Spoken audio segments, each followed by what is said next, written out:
நேயர்களுக்கு astro KS ஐயங்காரின் பணிவான வணக்கங்கள். நமஸ்காரம்.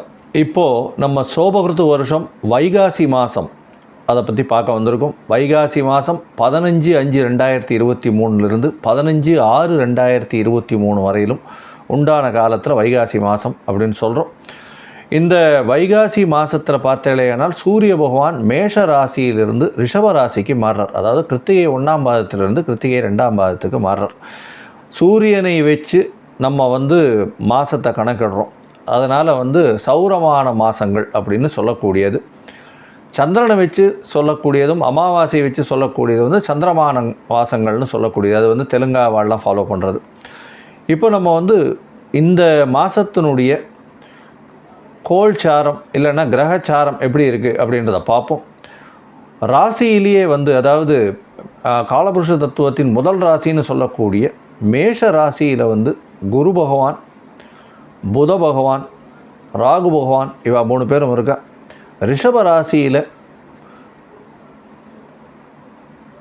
சூரிய பகவான் வந்துடுறார்.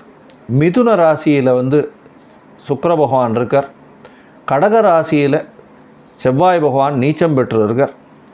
துலா ராசியில் கேது பகவானும் 11ஆம் வீடுன்னு சொல்லக்கூடிய கும்பராசியில் சனி பகவானும் இருக்கா. இந்த மாதம் பெயர்ச்சிகள்னு பார்த்தேன்னா சுக்கிர பகவானும் புத பகவானும் பெயர்ச்சியாரா. அதாவது சுக்கிர பகவான் 30/5/2023 அப்போது கடகத்துக்கு மாறுறார் மிதுனத்திலிருந்து. புத பகவான் ரிஷபத்துக்கு 1/6/2023 அன்னைக்கு ரிஷபத்துக்கு மாறுறார். இதுதான் இந்த மாச கிரகத்தினுடைய பெயர்ச்சி. எப்பொழுதுமே இந்த மாத பலன் சொல்லும்போது மாத கிரகத்தினுடைய பயிற்சிகளை பற்றி, அதாவது மாத கிரகங்கள் என்ன பயிற்சி ஆகுது, மாத கிரகங்கள் அப்படின்றது என்ன அப்படின்னா, ஒரு மாதத்திற்கு ஒரு தரம் ஒரு ராசியிலிருந்து அடுத்த ராசி போகக்கூடிய கிரகங்களை மாத கிரகங்கள்னு சொல்கிறோம். அதில் சூரியன், சுக்கிரன், புதன் மற்றும் செவ்வாய் இந்த 4 கிரகங்களும் பார்த்தலையானால் மாத கிரகங்கள்னு சொல்கிறோம். இதை வச்சு நம்ம பலன்களை சொல்லுவோம். இந்த மாதமான வைகாசி மாதத்தில் மிகவும் முசந்த விசேஷங்கள் என்ன அப்படின்னா, வைகாசி விசாகம் மிகவும் முசந்தது. வைகாசி பௌர்ணமி நாள் விசாக நட்சத்திரத்தில் கிட்டத்தட்ட வரும் எப்பொழுதுமே. இந்த வாட்டி வைகாசி விசாகம் அப்படின்னு பார்த்தேலையானால் 2ஆம் தேதி வருது. வைகாசி விசாகம் ஒரு மிகப்பெரிய ஏற்றம், அதாவது முருகப்பெருமானுக்கு மிகப்பெரிய ஏற்றமான நாளாக சொல்லக்கூடியது. முருகப்பெருமானுடைய பிறந்த நாள் அப்படின்னு சொல்லக்கூடியது. வி என்றால் மயிலை குறிக்கும், சாகன் என்றால் சுற்றுவது, அதாவது பயணம் செய்பவர்னு அர்த்தம். விசாகன் அப்படின்னா மயிலில் பயணம் செய்பவர் முருகப்பெருமான் அப்படின்றதுனால அது பெரிய ஏற்றம். இதை தவிர இந்த நாளான வைகாசி விசாகத்தில் உபவாசம் இருந்து வேண்டிய வரங்களை பெறக்கூடிய வாய்ப்புகள் நிச்சயமாக உண்டு. முருகப்பெருமானுக்கு மிகவும் உகந்த நாள். அடுத்தது பார்த்தேனால் இந்த மாதத்தில் 3/6/2023 அன்றைக்கி பார்த்தேனால் மகாபெரிவர், காஞ்சி மகாபெரிவரனுடைய பிறந்த தினம், அதாவது ஜெயந்தி கொண்டாடப்படுகிறது. அனுஷ நட்சத்திரம் வைகாசி மாதத்தில் ஒரு பெரிய ஏற்றமான ஒரு விசேஷம். அவர் சைவத்திற்கு மிகப்பெரிய தொண்டாற்றியிருக்கார். அவர் மகாபெரிவர் அப்படின்னு சொன்னால் காஞ்சி மடத்தில் ஒரு பெரிய ஏற்றத்தை, ஒரு பெரிய மாற்றத்தையும் நல்ல ஒரு இதுவெல்லாம் கொடுத்துட்டு போயிருக்கார். வைகாசி விசாகத்தன்னைக்கு நம்மாழ்வார்னுடைய அவதார தினம். அன்றைக்கி பார்த்தலையானால் ஆழ்வார் திருநகரில் 9 கருட சேவை நடக்கும். அதாவது அருகில் இருக்கக்கூடிய நவ திருப்பதிகளிலிருந்தும் கருட சேவை அங்கே ஆழ்வார் திருநகருக்கு வருவாள். 12 ஆழ்வார்களில் நம்மாழ்வார்னுடைய இது வசத்தி, ரொம்பவும் வசத்தி. அதனால் ஆழ்வார் திருநகரில் ரொம்ப விசேஷமாக இருக்கும் இந்த வைகாசி விசாகம். இந்த வைகாசி மாதம் பௌர்ணமியை பார்த்தலையானால் அன்றைக்கி வாஸ்து நாள்னு வருது. வாஸ்து நாள் அப்படின்னா என்ன? வாஸ்து புருஷன் கண் திறக்கும் நாள். அன்றைக்கி எந்த ஒரு தோஷமும் கிடையாது. அஷ்டமி நவமி எந்த ஒரு இதுவும் வேண்டாம். ராகுகாலம், யமகண்டம், அஷ்டமி நவமி, அவா நட்சத்திரத்துக்கு இவா நட்சத்திரம் எடுக்கலை, இந்த நட்சத்திரத்துக்கு அந்த நட்சத்திரம் அஷ்டமத்தில் வருது, அந்த மாதிரியான எந்த ஒரு விஷயமும் கிடையாது. வாஸ்து புருஷன் கண்விழிக்கும் நாளில் வந்து வீடு மனை வாகனங்கள் இதெல்லாம் வாங்கலாம். வீடு மனை நிச்சயமாக வாங்கலாம். வீடு மனைக்கு பூஜை போடலாம், அடிக்கால் நாட்டுறது அதை பண்ணலாம். அதாவது தேர் சிற்பங்கள் இதெல்லாம் வரைய ஆரம்பிக்கலாம். இந்த இதுவில் வயலில் வந்து இது நடுறது அதெல்லாம் பண்ணலாம். வாஸ்து புருஷன் வந்து கண் விழிக்கும் நேரத்தில் பார்த்தாலேயானால் மோஸ்ட்லி வந்து வீடு கட்டுறதுக்கு அஸ்திவாரம் கடக்கால் நோண்டி போடுவா. பூஜை பண்ணுறது அன்றைக்கி தான். இது வந்து 4ஆம் தேதி, அதாவது 4/6/2023 அன்றைக்கி வருது.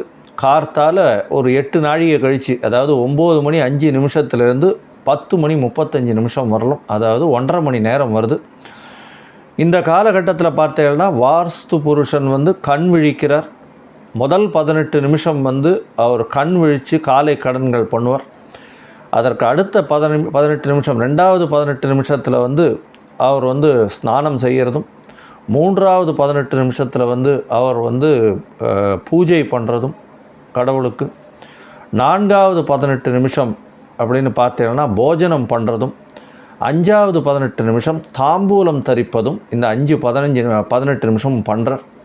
இதில் பார்த்தீங்கன்னா பூஜை செய்யும் நேரமும் தாம்பூலம் தரிக்கும் நேரமும் ரொம்பவும் விசேஷம். அந்த நேரத்தில் வந்து நம்ம வந்து பூஜையை வச்சுண்டு நம்ம வந்து வீடு கட்டுறது இதெல்லாத்தையும் ஆரம்பித்தோமே ஆனால் எந்த ஒரு தடங்களும் வராமல் நிச்சயமாக அந்த ப்ராஜெக்ட் வந்து சக்ஸஸ்ஃபுல்லாக வந்து அந்த கிவன் டயத்தில் நல்லபடியாக முடியும் அப்படின்றத சொல்கிறேன்.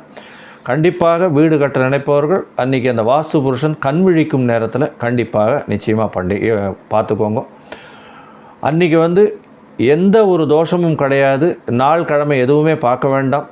ஒன்று சந்தோஷம் மட்டும்தான் இருக்கும். இப்போது இந்த வைகாசி மாதத்தில் மேஷத்திலிருந்து மீனம் வரை ஒரு ராசிக்கும் என்னென்ன பலன்கள் வருது, என்னென்னைக்கு சந்திராஷ்டமம் வருது, என்னென்ன விஷயங்கள்லாம் வந்து அவங்க வந்து எளிய பரிகாரங்கள் பண்ணணும் அப்படின்றத ஒன்று ஒன்றா பார்க்கலாம். கும்பராசி.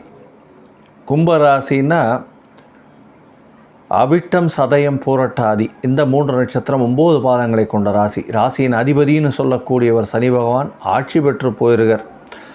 பயங்கர ஸ்ட்ரெஸ்ஃபுல்லாக இருக்கும். வேலைகள், உடல் உழைப்பு வேலைகள் மிகவும் அதிகமாக இருக்கும். இருந்தாலும் உங்களுக்கு வந்து பண வரவு அபரிமிதமாக இருக்கும். ஏன்னா 2ஆம் அதிபதி 3ஆம் இடத்துல இருக்கிறது, முயற்சி ஸ்தானத்தில் ராகு பகவானும் சேர்ந்து இருக்கிறது ஒரு பெரிய ஏற்றம். 3ஆம் அதிபதி 6ஆம் இடத்துல மறைஞ்சு இருக்கிறதுனால, அதை தவிர வந்து அவர் ஒரு மறைவு ஸ்தானாதிபதி இன்னொரு மறைவு ஸ்தானத்தில் இருக்கிறது ஒரு பெரிய ஏற்றம். நீச்சப்பெற்று இருக்கிறதுனால கண்டிப்பாக உங்களுக்கு எதிரிகள் இல்லாத காலமாக இந்த காலம் அமையும். ஏன்னா மறைவு ஸ்தானங்களில் வந்து எப்பொழுதுமே ஜோதிட சாஸ்திர பிரகாரம் வந்து துர்கிரகங்கள் இருக்கணும் அப்படின்னு சொல்லுவாள். சுபகிரகங்கள் மறைவு ஸ்தானத்தில் இருக்கக்கூடாது. சுபகிரகங்கள் இருந்ததுன்னா அதனுடைய எந்த மறைவு ஸ்தானத்தின் வேலைகள் என்னவோ அதை கூட்டி செஞ்சிடும். அதனால் வந்து துர்கிரகங்கள் இருக்கிறதன் மூலியமாக ஒரு நல்ல ஏற்றம் இருக்கும். அப்படி பார்க்கும்பொழுது செவ்வாய் பகவான் 6ஆம் இடத்துல இருக்கிறதுனால உங்களுக்கு வந்து எதிரிகள் அற்ற நிலை இந்த மாதம் உருவாகும். நல்ல ஒரு ஏற்றமான காலமாக இருக்கும். திருமணத்திற்கு பார்த்து கொண்டிருக்கக்கூடிய இளைஞர்களுக்கு கண்டிப்பாக திருமணமாகக்கூடிய வாய்ப்புகள் நிச்சயமாக உண்டு. ஏன்னா சப்தமஸ்தானத்தை குரு பகவான் பார்த்துடுறார். அதை தவிர சப்தமாதிபதியும் 4ஆம் இடத்துல ஆட்சி பெற்றுப்போவார். 4ஆம் இடத்துல சுக்கிர பகவானோட சேர்ந்துருக்கார். ஆட்சி பெற்ற சுக்கிர பகவானோட சேர்ந்து இருக்கார். அது ஒரு பெரிய ஏற்றம். இந்த மாதம் பார்த்தீர்களேயானால் மாச கிரகம்னு சொல்லக்கூடிய சூரியன், செவ்வாய், புதன் மற்றும் சுக்கிரன் எப்படி இருக்கார் அப்படின்றத பார்ப்போம். சூரிய பகவான் வந்து உங்களுடைய ராசிக்கு 4ஆம் இடத்துல இருக்கார். சப்தமாதிபதி 4ஆம் இடத்துல இருக்கிறது நல்ல ஒரு ஏற்றம். கணவனுக்கு மனைவியின் மூலியமாகவும், மனைவிக்கு கணவன் மூலியமாகவும், அதாவது யார் இந்த ராசியில் இருக்காளோ அவளுக்கு எதிர்பாலினத்தவர்கள் மூலியமாக ஒரு பெரிய ஏற்றம் வரும். வீட்டில் வந்து ஒரு சுப செலவு பண்ணுவீங்க. அதுவும் வந்து பார்த்திங்கன்னா அலங்கார பொருட்கள் வாங்கிறது அந்த மாதிரியான விஷயங்கள் பண்ணுவீங்க. வீடு வாகனம் வாங்கக்கூடிய வாய்ப்புகள் நிச்சயமாக இருக்கும். கலை பொருட்கள் வாங்குவீங்க இந்த மாதம். அது தவிர பார்த்தீர்களேனா உங்களுடைய ராசிக்கு 4ஆம் இடத்துலேருந்து 5ஆம் இடத்துல சுக்கிர பகவான் போகிறார். ஒரு நல்ல ஏற்றம். 5ஆம் இடமும் 7ஆம் இடமும் வலுப்பெற்று போகிறது. எப்போ அப்படின்னா உங்களுக்கு பார்த்தீங்கன்னா 3ஆம் இடத்துல இருக்கக்கூடிய புத பகவான் 4ஆம் இடத்திற்கு போய் பரிவர்த்தனை யோகத்தில் 4-5 பரிவர்த்தனையாகுது. அது ஒரு நல்ல ஏற்றமான பரிவர்த்தனையாக இருக்கும். 5ஆம் அதிபதியும் 7ஆம் அதிபதியும் 4ஆம் இடத்துல சேர்றது அது ஒரு நல்ல ஏற்றத்தை கொடுக்கும். ஏன்னா காதல் வயப்படக்கூடிய வாய்ப்புகள் இந்த மாதத்தில் நிச்சயமாக இருக்குது. ஏன்னா 5-7 அதிபதிகள் சேர்ந்த இடத்துல இருக்கார். அதுவும் தாய் சம்பந்தமாக தாயின் ரிலேஷன்ஸ் மூலியமாக காதல் வயப்படக்கூடிய வாய்ப்புகள் உண்டு. இதை தவிர பார்த்தீர்களேயானால் உங்களுடைய ராசிக்கு 5ஆம் இடத்துல சுக்கிர பகவான் இருக்கிறது ஒரு பெரிய ஏற்றம். பதவி, புகழ், அந்தஸ்து, கௌரவம் இதெல்லாம் தனியாக வரும். ஒரு நல்ல ஒரு ஏற்றத்தை கொடுக்கக்கூடிய காலமாக இந்த மாதம் அமைய போகிறது. உங்களுடைய ராசிக்கு 6ஆம் இடத்துல செவ்வாய் பகவான் நீச்சப்பட்டு இருந்தாலும் ஒரு நல்ல ஏற்றத்தை கொடுப்பார். புதுசாக கடன் வாங்கக்கூடிய வாய்ப்புகள் உண்டு. எதிரிகள் அற்ற நிலை இருக்கும். எந்த ஒரு எதிரியாக இருந்தாலும் உங்களுக்கிட்டே வரமாட்டார். அந்த அளவுக்கு ரொம்ப ஸ்ட்ராங்காக இருப்பீங்க. அதை தவிர வேலையில் ரொம்ப பெரிய ஏற்றம் கிடைக்கும். புதிய வேலை மாறுதலுக்கான வாய்ப்புகள் மிகவும் அதிகம். வேலையில் ஏற்றம் கிடைக்கும்னு சொன்னால் உங்களுக்கு சீனியர்ஸ் உங்களை அங்கீகாரம் பண்ணக்கூடிய வாய்ப்புகள் மிகவும் அதிகமாக இருக்கும். உங்களுடைய ராசிக்கு 5-9ஆம் அதிபதி 4ஆம் இடத்தில் இருக்கிறது நல்ல ஒரு ஏற்றம். தந்தையின் மூலியமாக ஒரு பெரிய பண வரவு வரக்கூடிய வாய்ப்புகள் உண்டு. போட்டித் தேர்வு எழுதும் மாணவர்களுக்கு வெற்றி நிச்சயமாக உண்டு. கவலைப்பட தேவையில்லை. வெளியூர் வெளிமாநிலம் பிரயாணங்கள் கண்டிப்பாக இருக்கக்கூடிய மாதமாக இந்த மாதம் இருக்கும். பணவரவு அபரிமிதம். உடல் நலத்தில் சிறிது தொய்வு இருக்கக்கூடிய காலமாக இருக்கும். ஏன்னா சனி பகவான் ஆட்சி பெற்றிருக்கிறதுனால உடல் நலத்தில் தொய்வு இருக்கும்.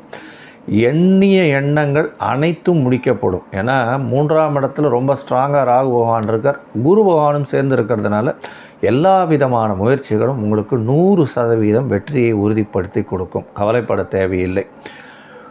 நீங்கள் அருகில் இருக்கக்கூடிய சனீஸ்வர பகவானுக்கு போய் எல்தீபம் போட்டுட்டு வர்றதும், முடவனுக்கு அதாவது ஃபிசிக்கலி சேலஞ்சாக இருக்கிறவாளுக்கு தோல் சம்பந்தமான அதாவது பர்ஸு, ஹேண்ட்பேகு இந்த மாதிரியான விஷயங்கள் வாங்கி தானம் கொடுக்கறதும், அந்தணர்களுக்கு கருப்பு கொடை தானமாக கொடுக்கறதும் இந்த மாதத்தில் ஒரு பெரிய ஏற்றத்தையும் மாற்றத்தையும் உங்களுக்கு கொடுக்கும். இந்த மாதத்தில் பார்த்தாலேயானால் உங்களுக்கு சந்திராஷ்டம நாட்கள் வருது. அது எண்ணிக்கை அப்படின்னா 29, 30, 31ஆம் தேதி ராத்திரி வரலும் இருக்குது. அதாவது ஒரு 10:30 மணி வரலும் சந்திராஷ்டம காலமாக இருக்குது. இந்த காலகட்டங்களில் புதிதான முயற்சிகள் எடுக்கிறது வேண்டாம்னு சொல்கிறோம். வெளியூர் வெளிமாநிலம் வெளிநாடு பிரயாணங்கள் செல்ல வேண்டாம்னு சொல்கிறோம். ஒருவேளை நீங்கள் வெளியூர் வெளிமாநிலம் செல்லணும் அப்படின்னா சந்திரனுக்கு உண்டான தானிய பரிகாரம்னு சொல்லக்கூடிய ஒரு பச்சரிசியோ இல்லை நெல்லோ தானமாக கொடுத்துட்டு பண்ணுறதன் மூலியமாக ஒரு பெரிய ஏற்றத்தையும் மாற்றத்தையும் இந்த மாதம் கொடுக்கும். மொத்தத்தில் கும்பராசிக்காரர்களுக்கு நல்ல ஏற்றமான வைகாசி மாதமாக இந்த சோபகிருத்து வைகாசி அமையும். ஸ்ரீ குபேரன் டிவியை பார்த்தமைக்கு நன்றிகள். மேலும் இது போன்ற தகவல்களை தெரிந்து கொள்ள ஸ்ரீ குபேரன் டிவியை சப்ஸ்கிரைப் செய்யுங்கள். மறக்காமல் பெல் ஐக்கானை கிளிக் செய்யுங்கள்.